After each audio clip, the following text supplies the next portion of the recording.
Hello friends, welcome to my channel. Friends, AP intermediate first year and second year supplementary results date అనేది మనకి వచ్చేసిందండి. అలాగే time కూడా వచ్చేసింది. సో మరి మనకి ఈ నెల 14న ఏపీ ఎంసెట్కి సంబంధించి అంటే ఏపీ సెట్కి సంబంధించిన రిజల్ట్స్ అనేవి రిలీజ్ చేయనున్నారు. దానికి మరి సప్లిమెంటరీ రిజల్ట్స్ ముందుగా రిలీజ్ చేయాలనే ఉద్దేశంతో ఈసారి మనకి తొందరగానే రిజల్ట్స్ అనేవి రిలీజ్ చేస్తున్నారండి.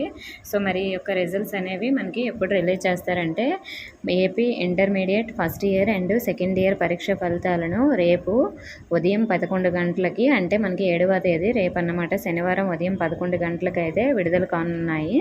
సో మరి మనకి ఈ యొక్క రిజల్ట్స్ అనేవి ఎలా చెక్ చేసుకోవాలో ఆల్రెడీ మీకు తెలిసే ఉంటుంది. ఇంతకుముందు మీరు చెక్ చేసుకున్నారు కదా, అలానే చెక్ చేసుకోవాలి. సో మరి నేను డిస్క్రిప్షన్లో లింక్స్ కూడా ఇస్తాను. అలాగే నెక్స్ట్ రేపు వీడియో కూడా చేస్తాను. ఇంకా ఏమైనా డౌట్స్ ఉంటే కామెంట్ చేయండి. ఇన్ఫర్మేషన్ ఇస్తే వీడియోని తప్పకుండా లైక్ చేసి మీ ఫ్రెండ్స్కి కూడా షేర్ చేయండి. కొత్తగా మన ఛానల్ చూస్తున్న వారు సబ్స్క్రైబ్ చేసుకోండి. Thank you for watching.